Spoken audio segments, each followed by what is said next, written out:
বন্ধুরা সুপ্রভাত। তোমরা সকলে কেমন আছো? আশা করি ভালো আছো, সুস্থ আছো। আমিও খুব ভালো আছি। তো দেখো, আজকে আমার এক্সাম আছে, তো এক্সাম দেওয়ার জন্য একটু বইগুলো পড়ে নিচ্ছি। দিতে গেলে না কিছুই মাথায় থাকে না, আমার সাথে এটাই হয়। তো যাই হোক, তাও তো যাওয়ার আগে একটুখানি পড়ে যেতে হয় বলো। তো সেই জন্য দেখো, একটুখানি চোখ বুলিয়ে নিয়ে আমি চলে আসি রাস্তাতে। তো টোটোতে করে আমরা এখন যাচ্ছি পরীক্ষা দিতে। তো আমি শুধু একা না, আমার সঙ্গে আছে অর্পিতা, অর্পিতার একটা দিদি, তো পাশে আরেকটা পিসি হয়, আমাদের পিসিও আছে। তো আমরা সবাই মিলে এখন যাচ্ছি পরীক্ষা দিতে। তো অনেকটাই দূর বাড়ি থেকে।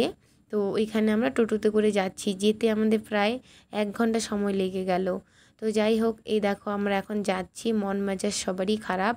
জানি না পরীক্ষা কেমন হবে, কি কি কোশ্চেন আসবে না আসবে, এই তো একটা টেনশন একদম মাথাটাকে শেষ করে দিচ্ছে। অর্পিতাও একদম চুপচাপ আছে, আমিও কি আর বলবো। তারপরে এই যে দেখো, আমরা টোটোর থেকে নেমে হেঁটে হেঁটে স্কুলের গেটের সামনে চলে যাচ্ছি। তার কারণ কি, টোটো তো ওই সামনে রাখতে দেয় না, এদিকে দূরে রাখতে হবে। আর কি বলবো, আইসিডিএস পরীক্ষার একটু কড়াকড়ি ভাব থাকেই, তোমরা যারা দিয়েছো অবশ্যই জানো। তো এই যে দেখো, এই যে গেটটা ওই যে দূরে দেখা যাচ্ছে, ওইটা হচ্ছে গেট। তারপর আমাদের পরীক্ষা দেওয়া হয়ে গেছে। এই যে আমরা টোটোতে এসে বসেছি, আর এদিক দিয়ে দেখো সবাই বের হয়ে যাচ্ছে টোটোতে করে, হেঁটে, বাইকে।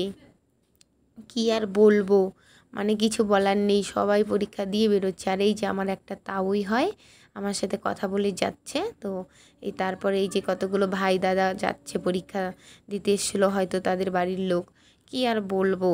তারপরে তো আমরা চলে আসলাম বাড়িতে, রওনা দিয়ে দিয়েছি চলে আসার জন্য। আর এই তো এখন আমরা আছি ঘোকসাডাঙ্গাতে। এই যে আমাদের সেই বিখ্যাত ঠাকুর মন্দির, আর এই তো আমাদের ঘোকসাডাঙ্গা পুলিশ স্টেশন। তো এখন আমরা এদিক দিয়ে ঘুরে তারপরে চলে যাব বাড়িতে। তো আমাদের বাড়ি যাওয়ার রাস্তাটা এই পুলিশ স্টেশনের সামনে দিয়ে যেতে হয়। তো ওই যে দেখো, একটা পুলিশ কাকু আছে। তো যাই হোক, এভাবে করে আমরা বাড়িতে চলে আসলাম। তো ততক্ষণ ভালো থেকো, সুস্থ থেকো, বাই।